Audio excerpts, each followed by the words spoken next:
Alrighty, I wanted to make a bit about this thing I thought of the other day, and it's a hypothesis I want to put forth, and I'm not sure if it's even all that accurate or realistic or whatever, but there might be some truth to it, and if anyone wants to grant constructive criticism, or even just criticism, or if they want to add something or modify it in some way that they think will make it more accurate, I would like to see comments or video responses or whatever.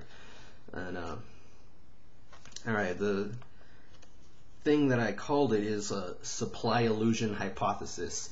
So this has to do with how whenever the government does something, some people tend to think that it's taken care of. Like, if the government's doing it, I don't have to do it, or the private sector no longer has to do it because the government's doing it.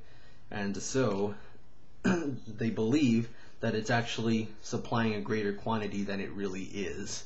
And part of that would be, either in some places it might just be due to government marketing or quote-unquote propaganda, or it might just be because of the concept of rational ignorance, which is a concept from public choice economics. And if you want, you can go to Wikipedia and read the definition or whatever, and I pulled it up here so I can just read it right now. Okay, it says, rational ignorance occurs when the cost of educating oneself on an issue exceeds the potential benefit that the knowledge would provide. Ignorance about an issue is said to be rational when the cost of educating oneself sufficiently to make an informed decision can outweigh any potential benefit one could reasonably expect to gain from that decision, and so it would be irrational to waste time doing so. So one example that it gives here is voting. So because if you want to find out how to vote, you have to know where each politician stands on each issues. First, you have to start off with hearing what they say. Then you have to know if they're telling the truth, right? And then you have to know if what they say lines up with their voting record, and finding out about their voting record is costly in itself. And then, of course, you still have to predict whether they're going to keep on that trend of their voting record once they get elected to whatever office it is they're running for. Okay, so yeah, the costs that you have to undergo simply to learn about what is being supplied by the public sector, it oftentimes outweighs the benefits, because even if you wanted to change a policy, let's say you did learn enough about it to know that you don't like it and you want to change it. Okay, you by yourself cannot right, get the government to change their policy, right? They're not going to just listen to one person. Even if you're a voter, they're not going to listen to one voter, right? So you would have to then go about convincing a whole lot of other people, and that would add more costs and so on. And then, of course, there's the whole, having to donate to campaigns, and that's a money cost that you pay as well. So anyways, I wanted to illustrate this concept. Well, let me give one more example real quick. For example, a lot of people say that you can't get rid of welfare because people in the private sector will not supply charity.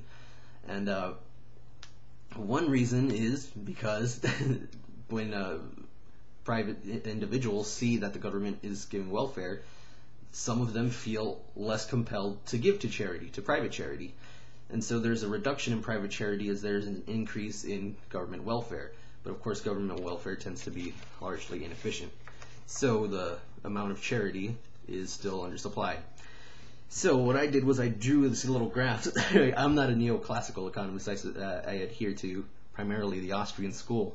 But I think neoclassical economics and their graphs and stuff provide some powerful tools for illustration from time to time.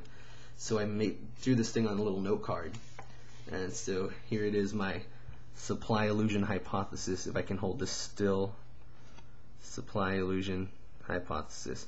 And what you notice here, see the dotted line on the supply is the supply illusion. That's why it's S sub I, right? And as you notice, let me get my pen.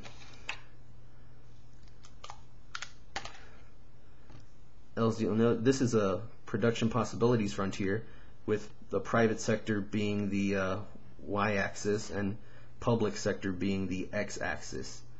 So when there's a supply illusion, you'll notice it goes down right on the y-axis on the PPF, meaning there's a reduction in the private sector spending or private sector production, and there's an increase in the public sector.